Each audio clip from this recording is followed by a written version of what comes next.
How do guys, welcome to Edgar's Playground. It's week 2 of the FPL and our weekly update where we look at the Edgar TV Championship and the Edgar TV Subscribers Cup. Now there's not, like I say, these first few weeks there's probably not going to be too much that we can go over because the leagues are just sort of finding them place at the moment.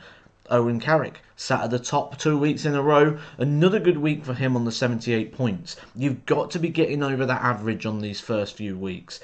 A couple of people, I've been looking through these, have already played chips as well. Someone played a triple captain chip on Bruno.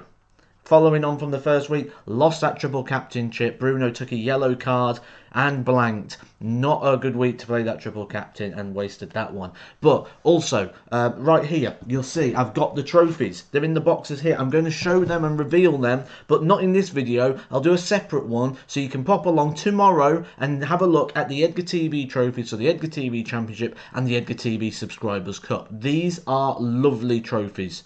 We have gone above and beyond here at Edgar TV and Edgar's Playground to make sure we got the best trophies we possibly could. I'll reveal them tomorrow, so make sure you stick around to have a look at those. So, let's have a look at what I think are the key talking points for this first week. I'll just pull this down here.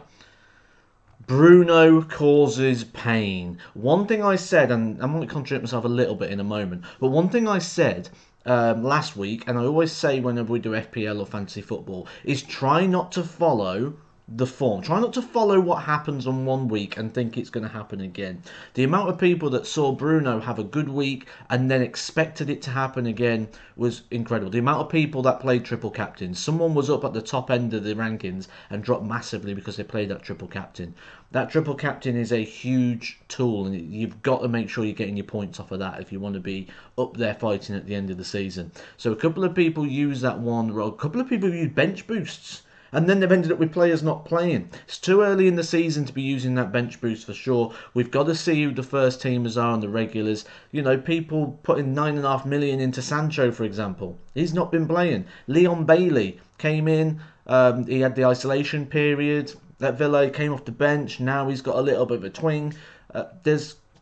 It's the wrong time of year to be playing bench boost, especially look what's happened with Ben White, for example. You know, so try and keep those chips for a couple more weeks would be my tip and advice, and then start to play them once the season started to find its way, and we can see who's going to be starting and who's going to be a regular as the year goes on. So try not to follow that form line. If someone has a blinding week, everyone's going to run and they're going to grab them.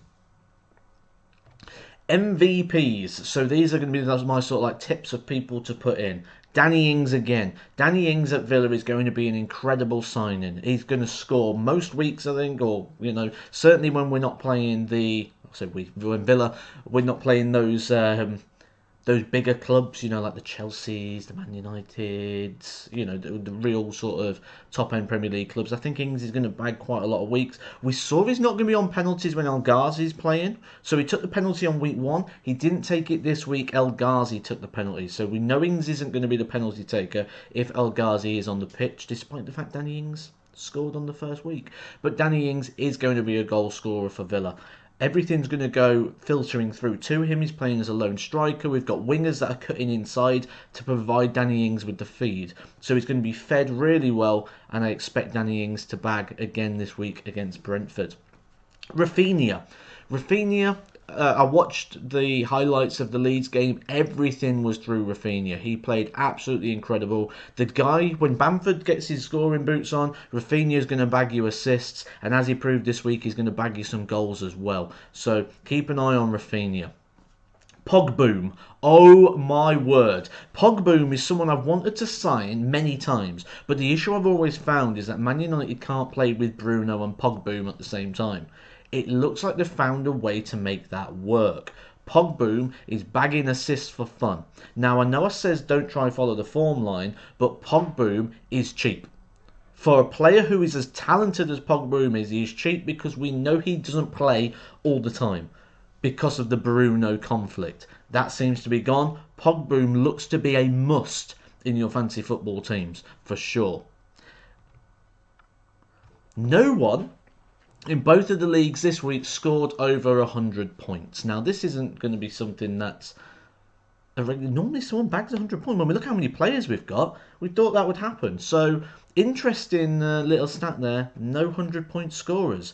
But that's the my thoughts and things for week 2. I think captain wise, I think we've got to have a look at people like Danny Ings, someone who's going to bag us a goal. We need to be looking at those as well, because obviously we need to try and get a bit more out of our captain. I played it wrong this week. I switched it last minute. It was Danny Ings until a couple of minutes before deadline, and I switched it to Salah, thinking if Salah goes and bags, people will have that, and at least I've got to match that in the early phase.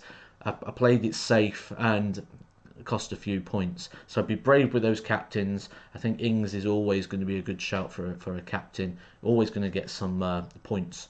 Because like I say, everything's going to him on that. These are going to start taking some shape very soon. We're going to be able to have a good look at these in the very near future.